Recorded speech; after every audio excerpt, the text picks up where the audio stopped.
and welcome to Blockleaders.io with me, Gillian Gossel. Today, my guest is Teana Baker-Taylor, who's making a bit of a splash both in women in finance, women in crypto, and women in the UK.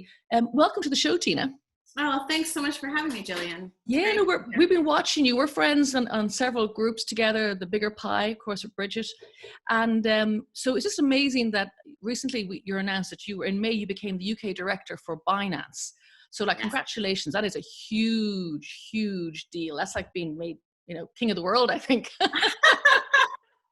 Well, thank you very much. Yeah, so it's a pleasure. Yeah, no, I'm very impressed. So before we talk about Binance, which is obviously everybody's, most favorite topic and exchange and everything like that, I'd like to look a little bit about your career, because your career has been a bit unusual. Obviously, from your accent, I didn't realize until I spoke to you, you're American, but you came up through traditional finance, but in the communications event side of things. So how did you end up in finance in the first place?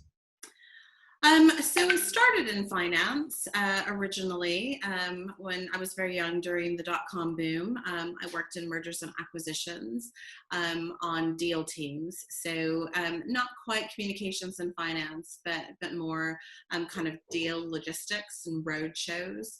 But obviously needed to have, a understanding of, what we were trying to achieve. Mm-hmm. And then from there, I kind of followed more of that kind of marketing, advertising, branding path. And I worked for Hilton for a number of years, 7+ years, across, a really wide variety of different marketing disciplines. And then I met my husband and I moved to the UK, and I did that with Hilton. So Hilton gave me so many things in my career. It was a wonderful company to work for, a lot of different skills, but also the ability to, uproot my life and move to another country. So that was great. And then once here, London being the, one of the financial epicenters of the world, in the largest FX market, it's a treasury center. I found myself going back into finance, and my husband was in finance as well. And so I took those kind of marketing and communication skills into a different sector, but predominantly it was, the same type of work. So once going back to that, I think what I realized was to have a depth of understanding around the business, to be able to have effective communications and effective client engagement. You needed to understand what you were doing. It wasn't just enough to be a marketing expert. And so I became really, really curious about the business itself. And so obviously that kind of curiosity grew and put me into different types of activities. And so, kind of starting from that marketing and communication place led very neatly into product development and being the voice of the customer and innovation. And as I moved through my career, predominantly then focusing in payments. Obviously I was exposed to the Fintech boom when, innovation in payments became kind of the thing everybody was talking about. And then from there, blockchain. So that's what I was going to ask you. So when did you first, obviously payments is a big thing in blockchain, and we know it now, but at what stage did you sort of become aware of blockchain and that importance in micropayments, no intermediary payments, all that sort of stuff? Yeah. Well, I've been working on a number of projects that were really mobile payments focused. So again, kind of removing the friction of intermediaries and giving people greater access to the payment rails via mobile. And this was kind of at both ends of the value chain spectrum. So big corporates being able to collect payments, and smaller businesses and individuals being able to transmit payments. So it kind of had that full breadth within the mobile space, which still requires a lot of banking infrastructure, etc. So when blockchain started to become more talked about, and then it was really just DLT, that's what we were talking about, DLT technology, and how it could potentially remove some of that friction. I got involved in projects at an enterprise level, so I was still working for a bank, and looking at how blockchain could simplify trade finance, letters of credit, things that are very paper driven, trade settlement within the capital market team, and then kind of that interbank settlement. So there were a number of projects that were being discussed between consortia of banks around how tokenization could potentially create some efficiency. So you went very deep very quickly then. Yes, I did. Yes. Wow, because I mean, I was looking at your LinkedIn profile, and it wasn't apparent that you'd gone quite so deep into that space. It's amazing. And you're also involved with a lot of standards bodies and membership groups. How important has that been to the development of your career?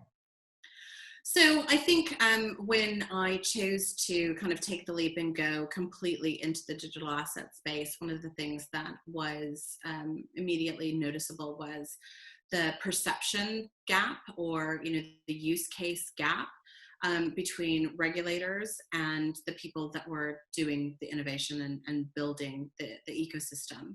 And that perception gap and information gap, the education, there was a big divide.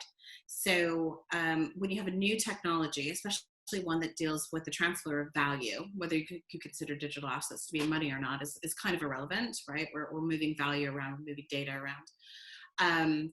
And regulators and governments have a real concern about how consumers are potentially being protected or impacted.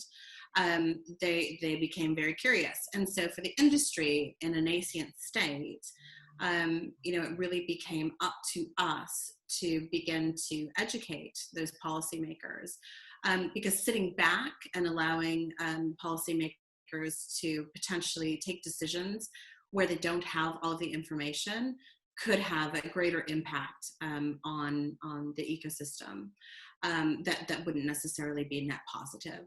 So the member organizations that I have been part of have really focused on bringing those parties together, creating an opportunity for collaborative discussion, and really applying some risk-based analysis to the impact the digital assets could have on people and businesses and the economy. Very important. I mean, I know from my perspective, I'm not involved with so many industry memberships, but I am on the media side. And even as recently as this week, I was interviewed by a feature journalist here in Ireland, following up on the popularity of the BBC podcast, The Crypto Queen, by Jeffrey Bartlett. She was saying, I kept on saying to her, OneCoin was not a cryptocurrency. It was a scam. And she couldn't get it into her head. It was so hard to explain to her. I said, it pretended to be a cryptocurrency, but it wasn't a cryptocurrency. It's like saying a computer is bad because somebody watches pornography on it or child pornography. The computer itself is not bad, but it's just, I couldn't get her to understand, A, that the OneCoin wasn't a cryptocurrency, and B, that technology doesn't have a moral compass. Yeah. So the education part is huge. And I can't wait to see what she writes this weekend. I hope I made my point. So it is really important because I've been at many conferences too as well where on a regulation, and a lot of the time the regulators and the institutions, they don't understand it and they're fearful and they're making the wrong decisions because A, they don't understand it and they're afraid of it, so they want to ban it, and B, they're trying to put round pegs into square holes, and you can't just move the rules from one industry to the next. It's quite a big gap. So it's really important work that you're doing. So then the amazing thing was then, as say in May, the news came through that you were made the UK Director of Binance.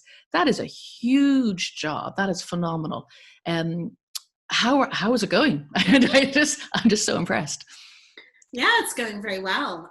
So Binance is an industry leader in this space. So it's a privilege to be part of this journey and the growth and focus on the UK and Europe specifically. So we are building new routes of access for the UK market and the European markets, and that's been a real pleasure to work on. It's given me an opportunity to actually build some product and to take a real leadership role in helping to articulate what the strategy in the market will be. And I think that's what's impressive about Binance. And the way they come to market is really focusing on, local market expertise to tailor, the Binance suite of products and services for the users in particular markets.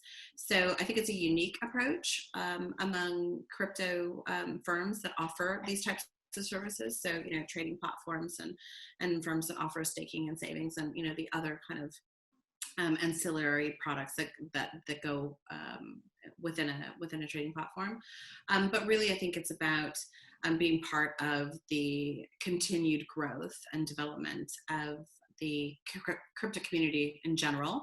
The FCA this month came out with some research that indicated that over the last year, there's been new 1.1 million people in the UK that are, buying and trading in cryptocurrencies or becoming involved in the space. And that's really encouraging. So I'm just looking forward to being able to kind of impact the continued growth of the space that I'm really passionate about. It's interesting because I interviewed CZ a couple of years ago, actually, just around the time of the launch. And I was very impressed with him, as indeed we all are now as well. But he had a very traditional background, and he had built so many exchanges for ordinary FX exchange. So he understood the financial world and the need for rules and regulations. And similar to your background, you've come from the traditional finance background. So you bring that very solid head with you to this new environment.